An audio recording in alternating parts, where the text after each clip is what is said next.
आप सभी स्टूडेंट्स जो आज इस टैली की क्लास को ज्वाइन कर रहे हैं, आप सभी का मैं स्वागत करता हूं। टैली की इस फर्स्ट क्लास में आपका कोर्स है अकाउंट्स एंड टैली। इसमें काफ़ी कुछ स्टूडेंट्स वो भी ज्वाइन कर रहे होंगे जो आगरा कॉलेज के स्टूडेंट हैं, और उनके यहाँ अ, जो पेपर है वो जीएसटी है। जीएसटी को कैसे हम सर्टिफिकेट इन जीएसटी के नाम से है, तो उन्हें ज्वाइन करना भी चाहिए टैली। क्योंकि टैली अगर नहीं आता होगा तो जीएसटी को भी अप्लाई कर पाना बहुत मुश्किल होगा, इसलिए ज्वाइन करना चाहिए। सिलेबस थोड़ा ही है, बहुत ज़्यादा नहीं है, और उसको हम कवर करेंगे। देखिए, मैं आगे बढ़ूँ उससे पहले आपको सिलेबस आज का मैं दिखा देता हूँ कि सिलेबस इनफैक्ट आपका क्या है। देखिए, आपकी स्क्रीन पर आप देख पा रहे होंगे, ये सामने सिलेबस है।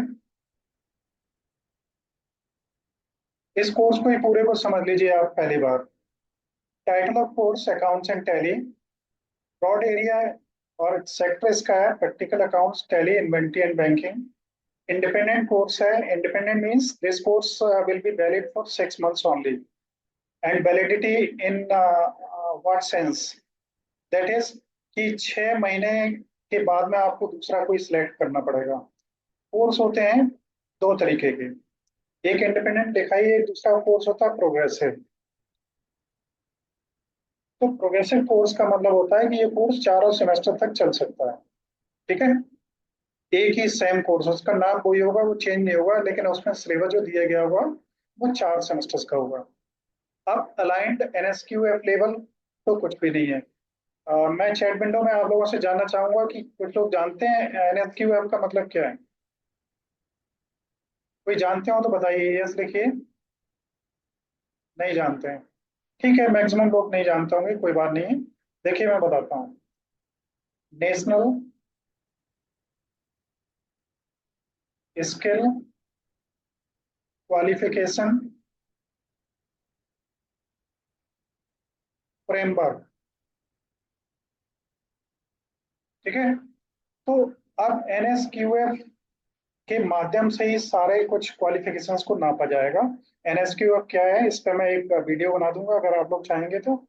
और इन चीजों के बारे में आप सभी को पूरी जानकारी होना जरूरी है। अगर आप लोग वीडियो चाहते हैं तो यस लिखिए।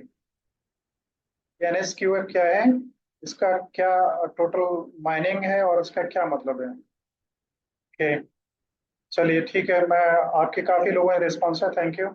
मैं इस पे स्पेशली एक वीडियो बना दूंगा। उसके बाद आप आते हैं stipend to student expected from industry, खाली छोड़ा हुआ है। नंबर ऑफ सीट्स ऑनलाइन और ऑफलाइन दिया हुआ है। मैक्सिमम मार्क्स इसके 100 हैं। तो मैं आपको बता दूं, इसका 100% जो मार्क्स हैं वो हमारे द्वारा ही आपको दिए जाने हैं। आपके कॉलेज में टोटल एग्जामिनेशन असाइनमेंट हमारे थ्रू ही सब कुछ चेक होगा। और आपकी अटेंडेंस के भी 15 मार्क्स हैं। इसलिए मैं आप सभी लोगों से भी निवेदन करूंगा कि आपके साथ के जो आपके फ्रेंड्स हैं उन लोगों को आप इन्फॉर्म करिए कि क्लासेस को प्रॉपर तरीके से ज्वाइन करें। और मार्क्स जो आपके हाथ में हैं उन्हें तो आप पूरी तरीके से एक्वायर कर सकते हैं, लेकिन अगर आप सही तरीके से नहीं चलते हैं, गलत रहेंगे, तो दिक्कत होगी आपको। और मिनिमम मार्क्स इसमें पासिंग के लिए 40 चाहिए होते हैं, अदरवाइज फेल होंगे। अब इसमें क्रेडिट्स हैं 3। कितने लोग जानते हैं क्रेडिट का मतलब क्या होता है। अगर कोई जानते हैं तो यस लिखिए। ओके, काफी लोग जानते हैं, चलिए अच्छी बात, बहुत अच्छी बात है। आप लोग बड़े प्रॉम्प्ट रिप्लाई देते हैं, तो लगता है कि आप एक्टिव हैं, सो नहीं रहे हैं मेरी ये बातों को सुन के। अच्छा लगता है, थैंक यू।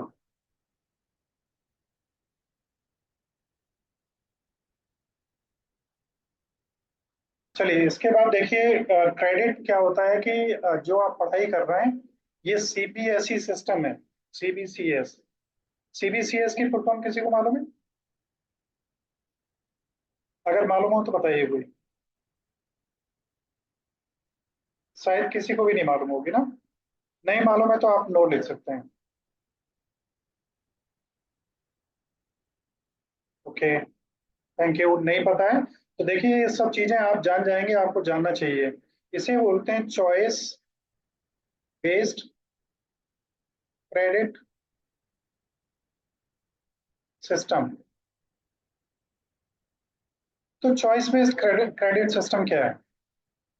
ये सिस्टम वो है कि आपने एक कॉमर्स लिया हुआ है। कॉमर्स में मान लीजिए आपने अकाउंट्स एंड जो भी आपका पेपर हो अकाउंटेंसी लिया है, उसके साथ में आप हिस्ट्री लेना चाहते हैं तो ले सकते हैं, उसके साथ में आप संस्कृत लेना चाहते हैं तो ले सकते हैं। मतलब मैथ के साथ फिजिक्स कंपलसरी नहीं है, और बॉटनी के साथ में जूलॉजी कंपलसरी नहीं है। जो सब्जेक्ट लेना चाहें वैसे ले सकते हैं आप अपनी चॉइस के हिसाब से। लेकिन हमेशा चॉइस आप कैसी रखिए जिसका भविष्य में फायदा मिले कॉम्बिनेशन का, उसके हिसाब से। लेकिन गवर्नमेंट ने पूरी तरीके से आपको फ्री कर दिया है कि आप जो चॉइस आपकी हो वो कोर्स आप पढ़िए, जैसे चाहे वैसे पढ़िए। तो ये चॉइस बेस्ड क्रेडिट सिस्टम पर आधारित है। अब क्रेडिट क्या है? सब जगह क्रेडिट का यूज होगा।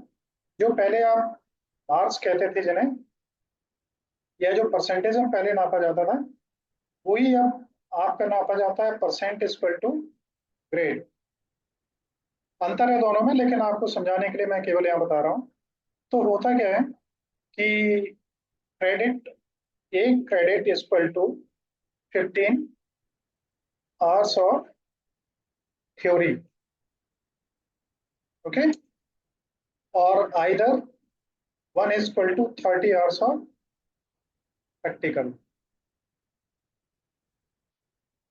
इस तरीके से 15 घंटे की थ्योरी और 30 घंटे का प्रैक्टिकल एक एक थ्योरी वो बनाता है। तो इसमें देखिए, अब आप अपने कोर्स में आ जाइए। कोर्स आपका क्या कह रहा है? कोर्स कह रहा है कि ये आपका कितने क्रेडिट का है? टोटल एक क्रेडिट थ्योरी का, मतलब 15 घंटे में ये पढ़ा दिया जाना चाहिए। और जो अ, ये है प्रैक्टिकल है वो 60 घंटे के, मतलब 2 क्रेडिट का। तो कुल मिला के 3 क्रेडिट का आपका ये कोर्स है। अब मैं फिर एक बार बता रहा हूँ कि आने वाले समय में आपकी जो क्वालिफिकेशन होगी वो क्रेडिट से ही नापी जाएगी। बीए आपने कर लिया या एमए कर लिया या पीएचडी कर लिया, इससे अब ये वाली कंसेप्शन खत्म होगा, है ना? आने वाले समय में ये आपकी क्रेडिट कितनी हुई। इसलिए देखिए, मैं आपसे कहूंगा कि बहुत सारे कोर्स ऐसे हैं जिन्हें आप करिए, और उनके कोर्सेज के जो क्रेडिट हैं उन्हें आप कमाइए और इसको जमा करिए। पता कहाँ कहाँ जमा होगा ये क्रेडिट? किसी को मालूम है तो बताइए।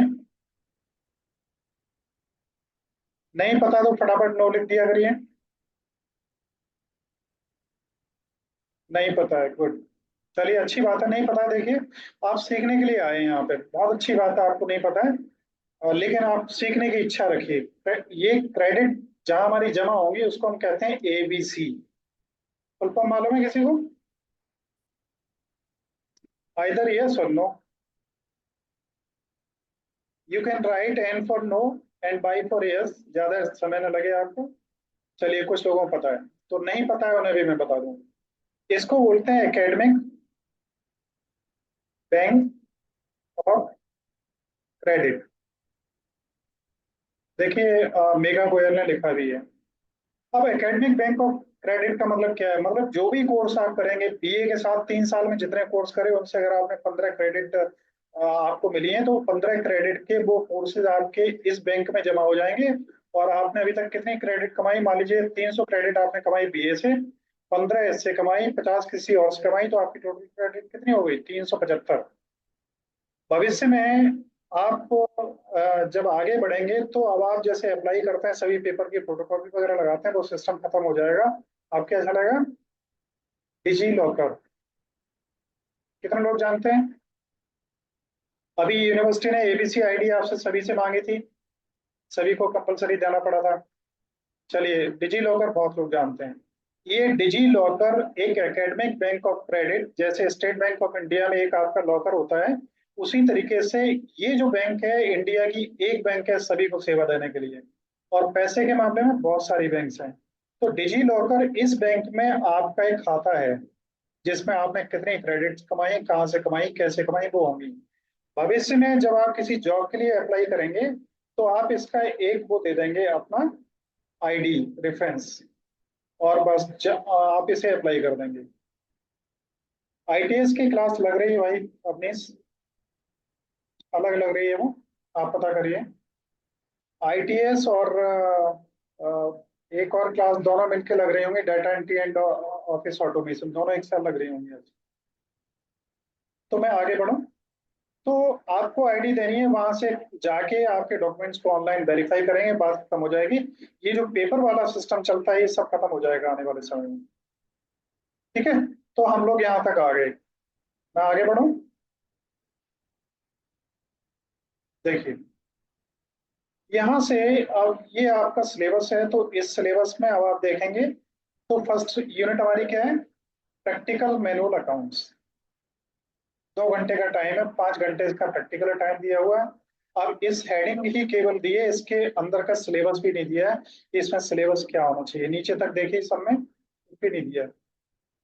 और एक चीज मैं और आपको बताऊं, ये जो वेबसाइट दी है accounts.com आगरा, पता नहीं कैसे ये तैयार करते हैं लोग, एक बार चेक भी करते हैं कि नहीं करते हैं। मैं आपको दिखाता हूँ, accounts.com अमेरिका की वेबसाइट है, वो इंडिया की भी नहीं है। देखिए,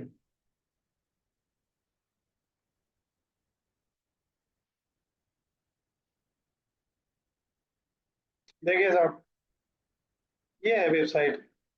अब इस पे इनका, इसका मतलब ये था कि जो भी मटेरियल आपको चाहिए था इस वेबसाइट में मिल जाना चाहिए था। लेकिन इस वेबसाइट पर आपको कुछ भी नहीं मिलेगा कहीं, कुछ भी नहीं मिलेगा जो आपको पढ़ना है। आप बस ऐसे ही चक्कर काटते रहे, सेविंग अकाउंट क्या है इसे पढ़ना है, various types of saving account पढ़ना है, लेकिन मैनुअल अकाउंटिंग इसमें कहाँ है? ठीक है ना? तो इस तरह से इससे कोई बात नहीं बनती। अब हम आपको नोट्स बना के देंगे, पावर पॉइंट प्रेजेंटेशन भी हैं, तो अब हम चलते हैं पावर पॉइंट प्रेजेंटेशन। देखिए, आप अपनी स्क्रीन पर देख पा रहे हैं, this is the first slide of today's this session. So once again, I would like to thank you and welcome all the students who are joining this session. और मुझे जान के वास्तव में बहुत अच्छा लगा, और बहुत अच्छा लगता है अब जब आपके सर से मिलता हूँ, प्रोफेसर मनुकांत शास्त्री जी से। उनकी कुछ चीजें बड़ी प्रभावी हैं, वो डेली आपको ग्रुप में मैसेज करते हैं कि आप ज्वाइन करिए, आज कौन सा टॉपिक चलेगा। रात को भी डालते हैं, मॉर्निंग में भी आपको करते हैं। और फिर एक बहुत अच्छी चीज उनकी जो मैंने देखी, उनके पास हमेशा टॉफी और चॉकलेट्स रहती हैं जो वो डिस्ट्रीब्यूट करते हैं। और इन सबसे भी बढ़ के, कल मैं आपके कॉलेज में था, सर के पास नहीं था, छात्र कल्याण भवन में, वहाँ आपका प्रोग्राम था, खत्म हो गया था, उसके बाद में पहुंचा था। तो मैंने देखा वहाँ 2 स्टूडेंट आए हुए थे जिनका कल भरा जाना था, और कल लास्ट डेट थी, और लेट हो गए थे। तो सर ने उन्हें थोड़ा सा पहले डांटा कि लास्ट डेट के लिए क्यों बैठे रहे। तो उन स्टूडेंट्स ने कहा, नीचे से डाले हुए थे, उन्हें क्यों बैठ रहे बताओ। तो वो बोले सर पैसे नहीं थे हमारे पास। अब देखिए, ऐसी प्रॉब्लम किसी के भी पास हो सकती है। उनके पास पैसे नहीं थे। मेरे को बड़ा अच्छा लगा, वास्तव में एक बड़ा सुंदर अनुभव हुआ कि आपके सर ने विदाउट किसी उसके ये कहा कि बेटे पैसे नहीं थे तो हमारे पास क्यों नहीं आए, हमें बताते, और वो पैसे हम अपने पास से जमा कर देते, आपको इतना परेशान होने की जरूरत नहीं थी। और आज अगर नहीं आते तो आपका फॉर्म जमा नहीं होता। तो ये जो ग्रेटनेस है ना एक टीचर और प्रोफेसर वाली, ये बहुत रेयर मिलती है, और आज के टाइम में ये मिल जाए ये तो बहुत बड़ी बात है। So really heads of professor Shastri ji, he is really a nice teacher, even in the time when everyone is running behind the money, they are running behind the money. और इस तरीके के बहुत सारे प्रोफेसर और भी हैं, आपके कॉलेज में भी बहुत सारे लोग होंगे, सभी तरीके के सब जगह होते हैं।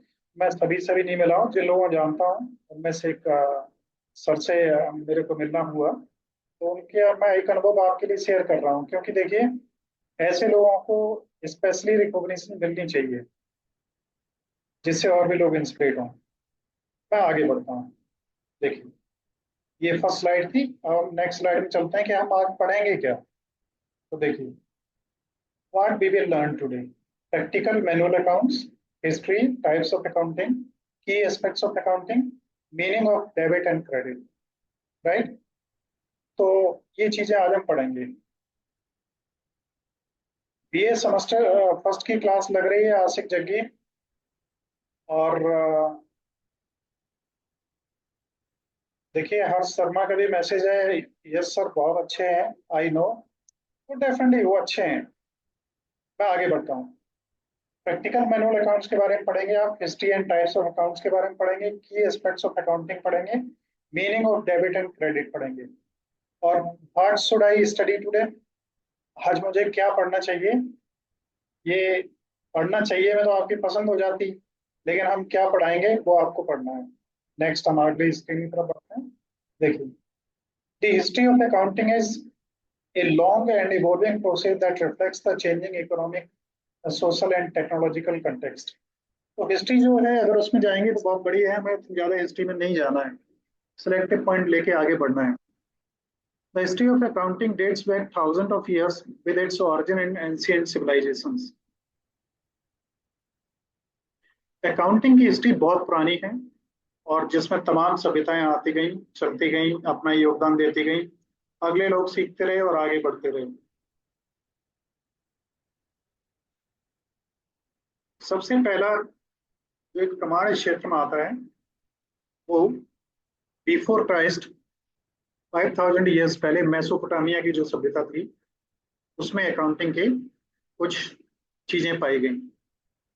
वहां उन्होंने ट्रांजेक्शन्स को, माल जो आता था उसके ट्रांजेक्शन्स को रिकॉर्ड करने के लिए क्ले टैबलेट्स बनाई हुई थी।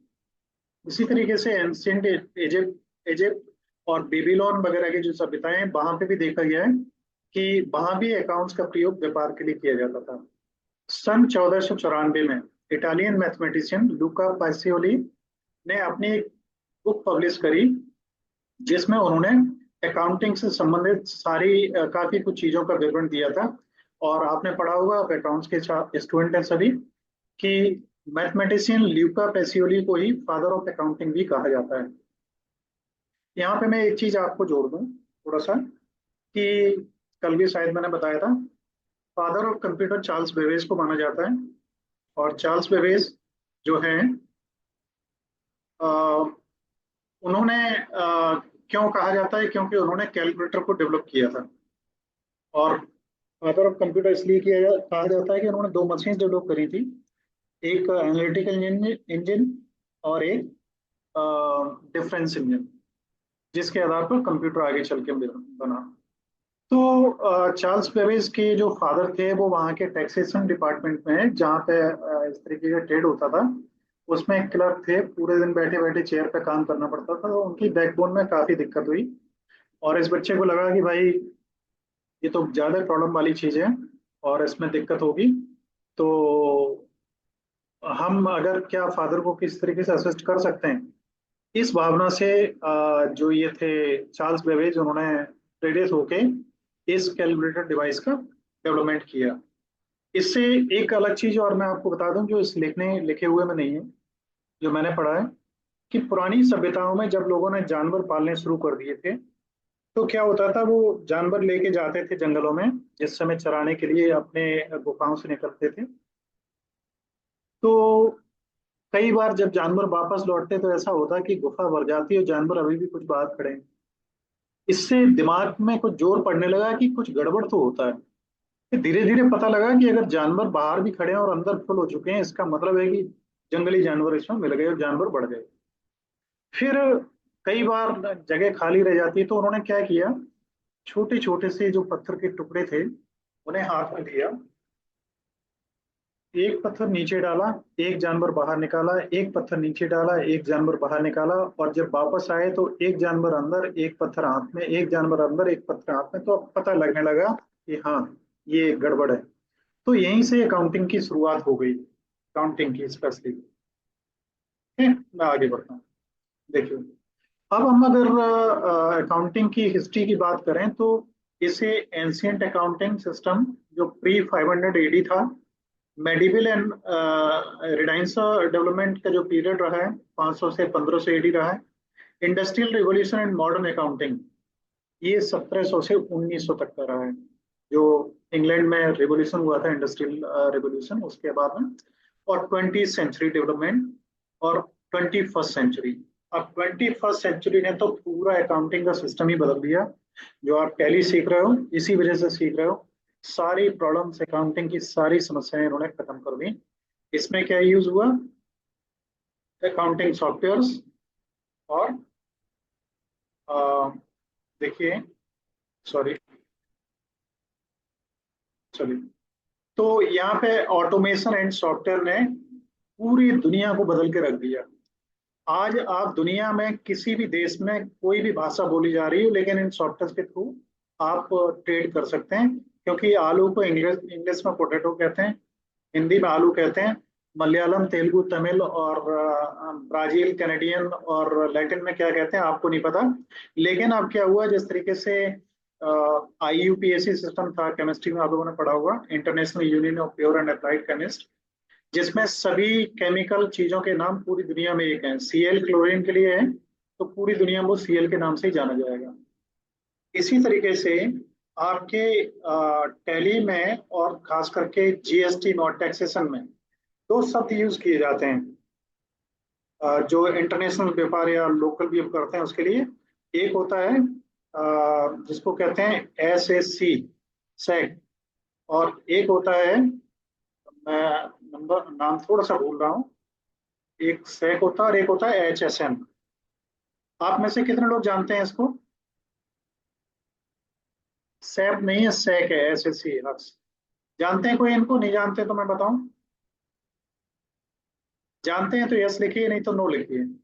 ओके, लविशा, दिव्या, आप लोग नहीं जानते हैं। चलिए, अभी आपने शायद GST का नहीं पढ़ा हुआ, GST पढ़ेंगे तो उसमें तो ये कंपलसरी है। इसका नाम होता है harmonised system of NOMEN nomenclature, CLATURE। ठीक है। और SAC होता है सर्विस अकाउंटिंग कोड। ठीक है। देखिए, इंडस्ट्रीज तीन तरीके की होती हैं, आप लोग जानते होंगे। देखिए, प्रोडक्ट होता है HSN कोड, आज सही बता रहे हैं आप, लेकिन HSN की फुल फॉर्म भी पता होनी चाहिए। तो SAC होता है सर्विस अकाउंटिंग कोड। ये सर्विस इंडस्ट्री में यूज होता है, जैसे होटल्स वगैरह हैं या बार है, कैफे वगैरह हैं, इनमें सर्विस अकाउंटिंग कोड होता है। जैसे कॉफी का कोड अलग है, चाय सर्व करने का अलग है, और चीजों का अलग है, इनका अलग है, उनका अलग है। और हार्मोनस सिस्टम ऑफ नॉमेनक्लेचर में क्या होता है, हर चीज का एक एक कोड होता है इसका भी। आप इंटरनेट पे जाएंगे तो आप ढूंढेंगे कि what is the code of potato. आप चाहें तो मैं आपको यहाँ पे बीच में दिखाता हूँ, रोक के थोड़ा सा, क्योंकि हर चीज क्लियर होती हुई चलनी चाहिए तो आप अच्छी तरीके से आगे बढ़ पाएंगे। यहाँ पर आप लिखिए, गूगल वाले से पूछिए what is HSN code of potato. तो देखिए, पोटैटो का कोड ये है साहब, मैं इसको जरा हटा दूं सभी को। 701 पोटैटोज फ्रेश और चिल्ड। अब पोटैटो फ्रेश या चिल्ड हैं तो इन पे 5% टैक्स है, और 701 पोटैटोज फ्रेश और चिल्ड हैं तो इन पे 0% है, और 701,000 पोटैटोज फ्रेश और चिल्ड, उनका सीड है अगर, तो 5% टैक्स है। 701,900 पोटैटोज फ्रेश और चिल्ड अदर्स, इन पे 5% है। तो इसका कोड इनमें से कोई हो सकता है, तमाम तरीके के टैक्स हो सकते हैं। ठीक है। What is the HSN number for potatoes? तो यहाँ पे 0701 है। देखिए, 701 से पोटैटो शुरू हो रहा है, कितने तरीके के पोटैटो होगा वो अलग है। यहीं पे अगर आप डालेंगे पोटैटो चिप्स तो देखिए अंतर हो जाएगा, लेकिन 70 से ही होंगे सब स्टार्ट। ये तो हार्मोनाइज सिस्टम ऑफ नोमेनक्लेचर में इसका बदल गया, क्योंकि चिप्स बने हैं आलू से, लेकिन चिप्स अपने आप में एक प्रोडक्ट अलग है। और potato chips data under HS code is 210690999। तो चिप्स के लिए ही है ना। तो दुनिया में जितनी चीजें यूज हो रही हैं सभी के लिए एक एक कोड है। हम फिर वापस आ जाते हैं अपनी जगह पे। देखिए,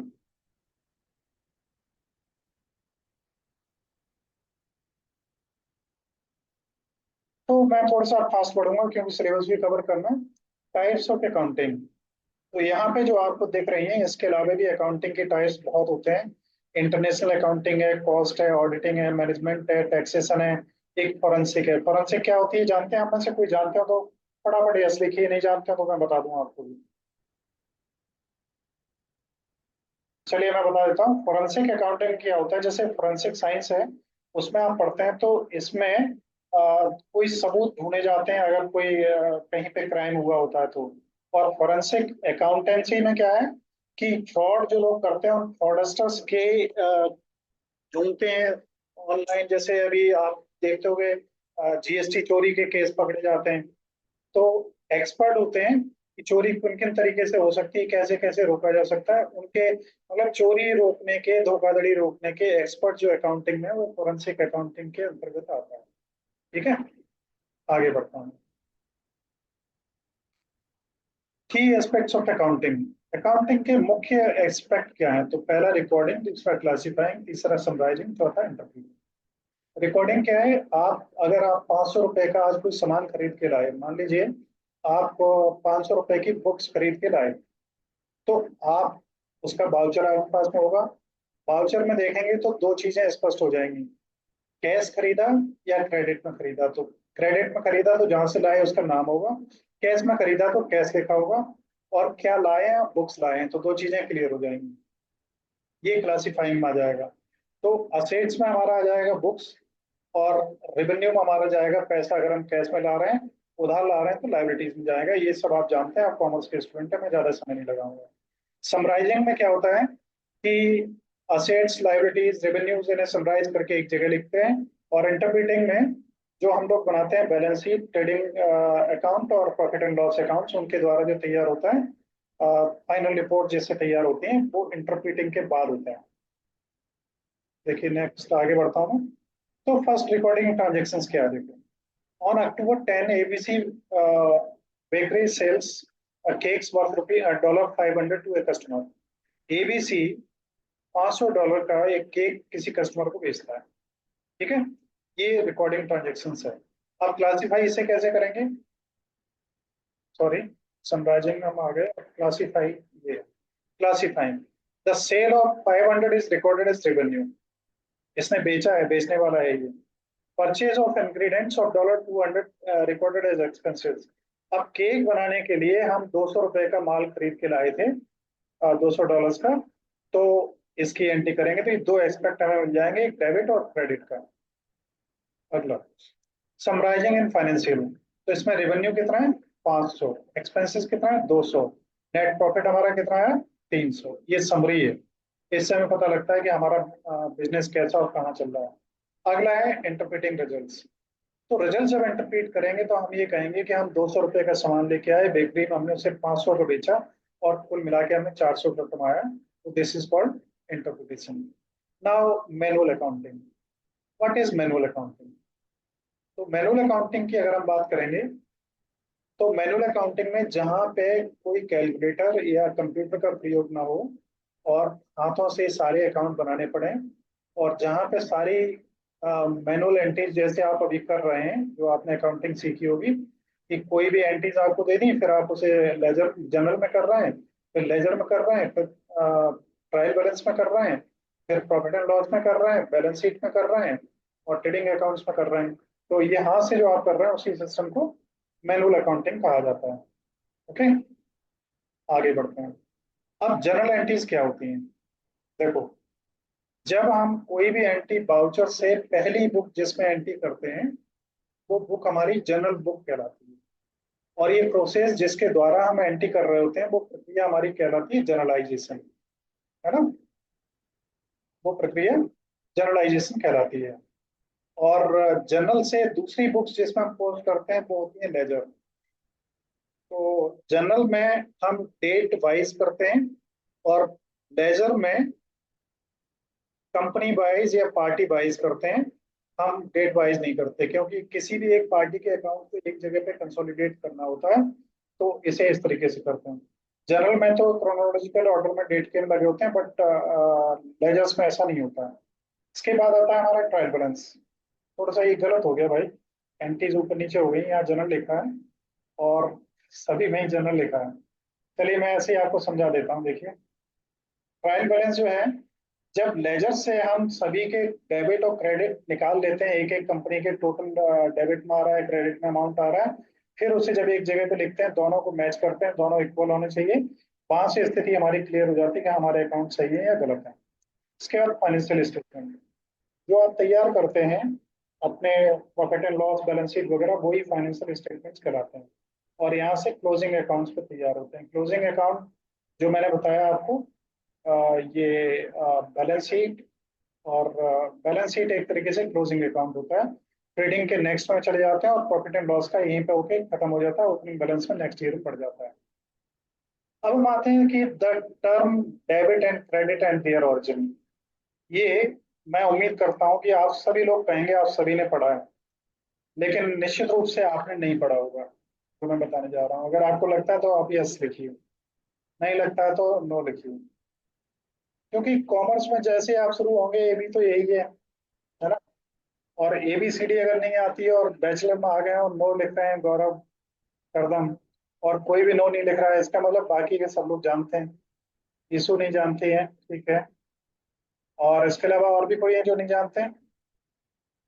देखिए थोड़ा सा आप लोगों में संकोच ये होगा, मैंने कह दिया कि जो मैं बताने जा रहा हूँ वो आपको नहीं आता होगा। तो अब आपका आंसर वो है जो मैं पहले कह चुका हूँ कि जो मैं बताने जा रहा हूँ वो आपको नहीं आता होगा। ये तो फिर आप लिख रहे हैं ठीक है, नहीं आता है, मान लेते हैं। दिव्या का भी कहना है, विवेक विकेश कुशवाहा, इनका भी नो है। तो चलिए मैं बढ़ता हूँ थोड़ा सा आगे। यहाँ पे देखिए, यहाँ पे जो समझाया गया है वो ये है कि इन शब्दों को पहली बार जो इटालियन मैथमेटिशियन थे लुका पेसियोली, उन्होंने पहली बार अपनी बुक सुम्मा डी अर्थमेटिका जियोमेट्रिया प्रोपोर्शनी एट प्रोपोर्शनैलिटा, इसमें बुक में उन्होंने डेबिट एंड क्रेडिट शब्दों का प्रयोग पहली बार किया। और डबल एंटी सिस्टम जो है बेनिस वगैरह में जो यूज होता था वो इसी के आधार पे होता था, और इनमें डेबिट एंड क्रेडिट शब्दों का प्रयोग किया जाता था। अब आगे बढ़ते हैं। तो ये डेबिट एंड क्रेडिट आप लोग जानते हैं। अगर जा रहा है बाहर तो क्रेडिट है, और आ रहा है तो डेबिट है। आपने सिंपल शब्दों में पढ़ा है, आय ऋणी जाय धनी। What comes in is debit and what goes out is credit. ये यहाँ तक आपने पढ़ा है, लेकिन ये नहीं पढ़ा होगा जो डेफिनेशन यहाँ पे लिखी है। यहाँ पे लिखा हुआ है debit derived from the Latin word debitum, meaning what is due or something owed. In accounting, it signifies an increase in asset or expense account or decrease in liability or equity account. देखिए, debit शब्द डेबिटम से लिया गया है। मेरे को थोड़ा सा इच्छा थी जानने की, लेकिन मेरे पास समय नहीं था पर्याप्त। मैं खोजूंगा, आप लोग भी खोजना कि डेबिटम में भी DR नहीं है, DEBITUM है, तो फिर इसको DR क्यों लिखा जाता है। मैं इसके बाद डेफिनेटली खोजूंगा, और मिल गया तो मैं आपको बताऊंगा। आप लोग भी कोशिश करिएगा, ठीक है। तो DR क्यों लिखा जाता है, क्योंकि क्रेडिटम शब्द सही है CREDITUM। क्रेडिटम से CR तो हो गया, ठीक है। तो डेबिटम से DR क्यों होता है। ल्यूकास पेसियोली को भी हम ले लें तो उसने DRCR क्यों कहाँ से लिखा। ये लैटिन शब्द हैं जो इंग्लिश में आए, ठीक है। देखिए अगला, ये क्रेडिट है, क्रेडिटम होता है। इसका मतलब जो आप पे उधार है, जो आपने देना है, या जो एक्सपेंसेस हैं जिससे आपकी एसेट्स डिक्रीज हों वो, ठीक। तो डेबिट और क्रेडिट तक ही आज हम रहने वाले थे, तो संभवतः ये हमारी लास्ट स्लाइड होगी आज। इससे आगे अगर कुछ आपको पूछना है तो मैं अभी, यहाँ पे ये लास्ट स्लाइड है। इट इज जस्ट टू से thank you all for joining this class, and इसके साथ ही मैं आपको परमिशन दे रहा हूँ कि आप अपने माइक्रोफोन्स को ऑन कर सकते हैं, और किसी का कोई प्रश्न है तो आप पूछ सकते हैं। अब आप माइक्रोफोन ऑन कर सकते हैं।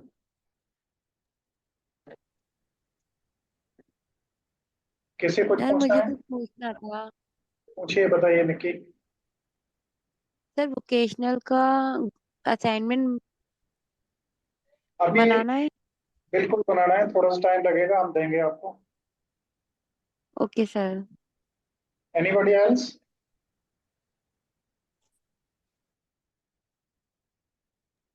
ये बताइए आप लोगों को कुछ ऐसा तो नहीं लगता कि आज पहली क्लास थी, पढ़ने में कोई ऐसा लगा हो कि इंटरेस्टिंग नहीं है और हैवीनेस माइंड में हो रही हो, ऐसा तो नहीं महसूस होता?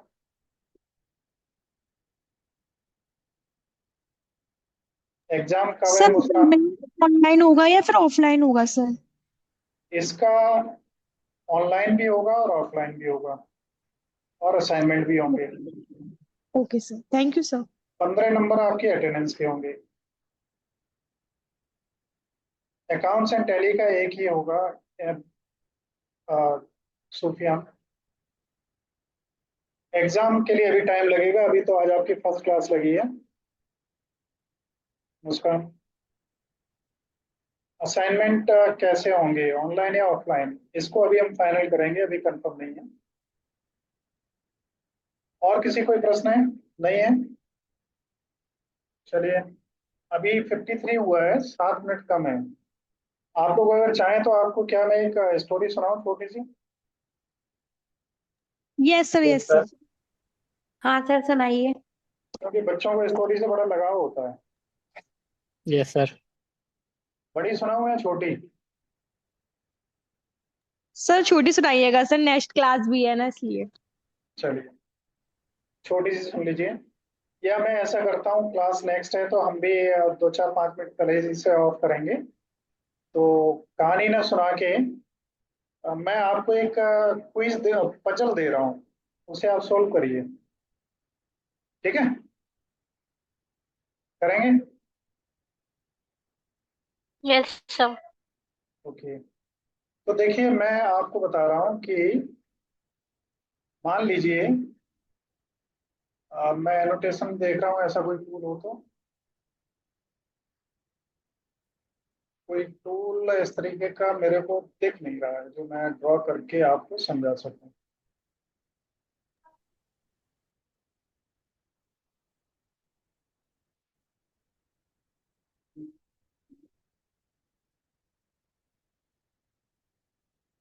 चलिए, कोई मेरे को दिख नहीं रहा है।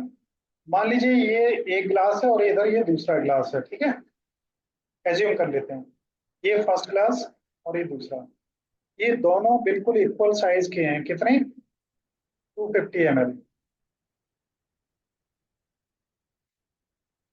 एक फर्स्ट है जो लेफ्ट वाला, इसमें 100% वाटर है, और सेकेंड जो राइट साइड वाला है उसमें 100% वाइन है। सेकेंड में से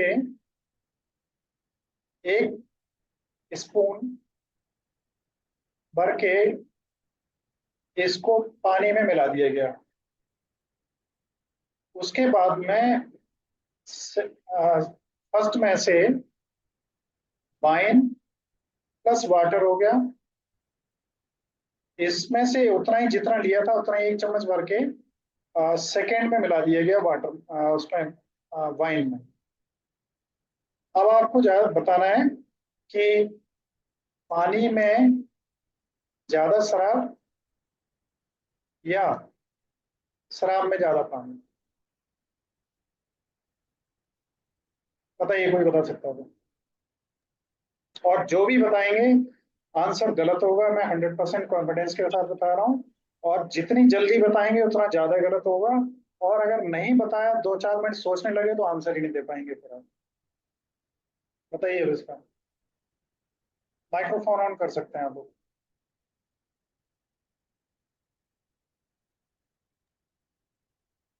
कोई भी बता रहा है?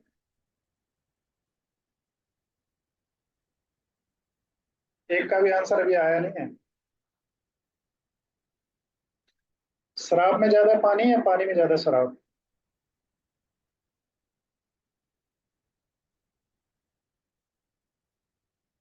शराब में ज्यादा पानी है शायद। गौरव कर दो। शराब में ज्यादा पानी कैसे हुआ? शराब 100% थी, उसमें 1 चम्मच पानी डाला गया था और उसे मिला दिया गया, उसमें पानी और शराब को मिला के उठा के उतना ही मात्रा पानी में डाल दिया। अगर वास्तव में चेक करना है तो शराब वाले गिलास को पी के देखो, नशा किसमें ज्यादा होता है। तो शराब में ज्यादा पानी कैसे हुआ? Good evening sir. जी, गुड इवनिंग। क्या हो गया सर? यस। दोनों क्वांटिटी इक्वल हैं, गलत है, इक्वल हो ही नहीं सकते, कैसे इक्वल होंगी? मैं पूछ रहा हूँ शराब में ज्यादा पानी है, पानी में ज्यादा शराब। अब आप आराम से अपने दिमाग को घुमाते रहना और पूछते रहना खुद से कि ये सही आंसर क्या है। मैं इस क्लास को यहाँ पे खत्म करता हूँ और ये जो रिकॉर्डिंग है उसको भी मैं ऑफ कर रहा हूँ। अभी भी अगर कोई क्वेश्चन हो किसी का तो आप लोग हमसे पूछ सकते हैं, अदरवाइज मैं यहाँ से आपसे विदा लेता हूँ। 2 मिनट रह गए, टाइम पूरा होने जा रहा है। So thank you all for joining in this today session. Good bye to you all and take care. We will meet on the same time tomorrow. Thank you.